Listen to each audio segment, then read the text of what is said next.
Hello my soul family, कैसे हो आप सब। मेरी सभी सोल फैमिली को जय श्री राम, जय नीम करोली बाबा। आज मैं अपनी सोल फैमिली से बात करना चाहूंगी उस टॉपिक पे जो आजकल बहुत ज्यादा सुनाई भी देता है और सोशल मीडिया पे दिखाई भी देता है। वो ये है कि देखिए क्या होता है कि जब कोई लड़की लड़का प्यार करते हैं तो ज्यादातर केस सुनने को मिला है ना कि जो लड़की के पिताजी हैं, उसके पापा हैं, वो लड़के को क्या करते हैं, मार देते हैं जान से या किसी से मरवा देते हैं, मतलब कुल मिलाकर उसका मर्डर करवा देते हैं। तो या मर्डर करते हैं या करवा देते हैं। तो कहने की बात ये है कि क्या उसको मारना समाधान है? अगर उसको जान से मार देते हैं तो क्या इस समस्या का समाधान हो जाता है? वो लड़की मतलब अपने प्यार के लिए तड़प के मतलब परेशान हो रही है, रो रही है, उसके लिए उन माता पिता को दया नहीं है। मतलब जो पिता अपनी बेटी को सोचते हैं कि मेरी इज्जत इसने गवा दी और मार दी, इज्जत गवाई है मैं मानती हूँ, लेकिन क्या उसमें जो लड़के को आपने मारा किसी ने, तो क्या उस लड़की की ही पूरी गलती थी?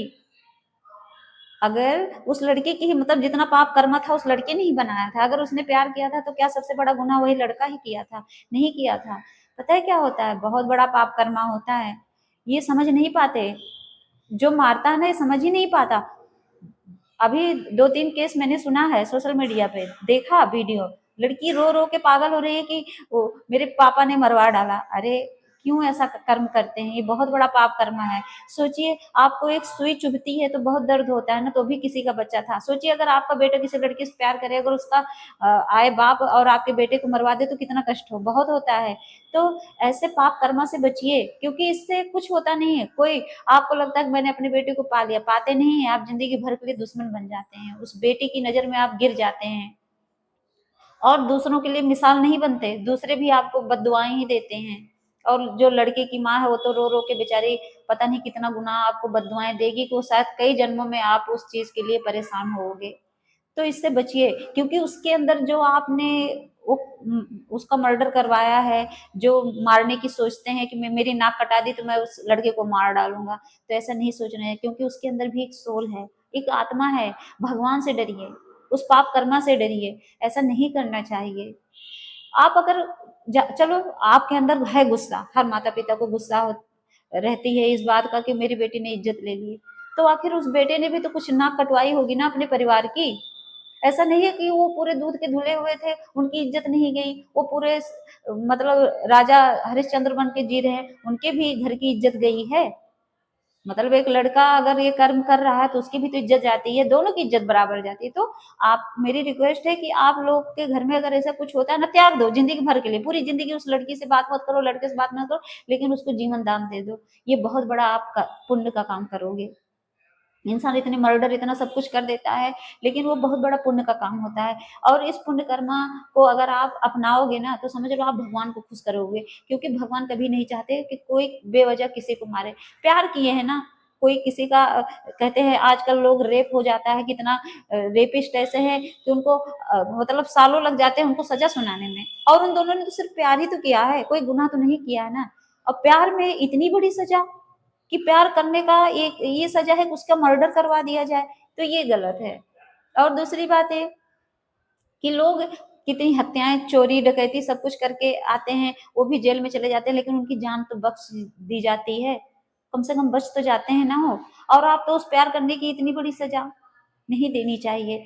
मैं इसलिए नहीं कह रही हूँ कि ये बहुत बड़ा पुण्य का काम है, लेकिन इसलिए कह रही हूँ कि इसमें एक सोल जो उस बच्चे के अंदर रहती है, आप उस बॉडी से अलग करते हो, और वो एक हत्या में गिना जाता है। और वो हत्या मतलब उसका कई गुना, आपने एक किया उसका 1000 गुना ज्यादा आप अपने लिए पाप कर्मा बनाते हो, और फिर जन्मों तक भुगतना पड़ता है, और आप सुखी भी नहीं रहते हो। ये जान लीजिए, उसका बदला आपको भगवान देंगे देंगे, तो इससे आप बचें।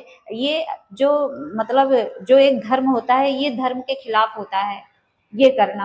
तो आप इससे बचेंगे तो आप खुश रहेंगे, और आपकी फैमिली भी खुश रहेगी। आपकी बेटी वो आपको दुआएं देगी, आपको दुआएं देगी, कम से कम मेरे पापा ने मेरे पति को मारा नहीं, मेरे पापा ने भले एक्सेप्ट नहीं किया, मुझे रिजेक्ट कर दिया, लेकिन कम से कम आशीर्वाद भी मत दो आप। अगर आपको इतनी ज्यादा अपने सेल्फ रिस्पेक्ट की पड़ी है, अगर है आपका कि मेरा आत्मसम्मान पे उसने ठेस पहुंचाई, त्याग दो, जिंदगी भर के लिए मत बात करो।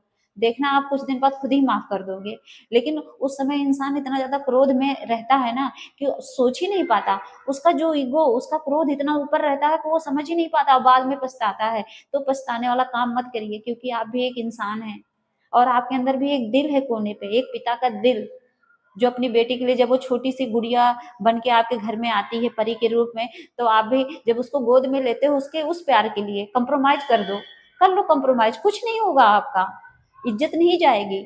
जो अगर बाहरी लोग अगर इस बात को लेके आपको ताने मारते हैं ना, तो कान में रुई डाल के बैठ जाना, कह देना कि नहीं भगवान सब आप पे सौंप देता हूँ मैं, लेकिन कभी बच्चे को मारने की कोशिश मत करना।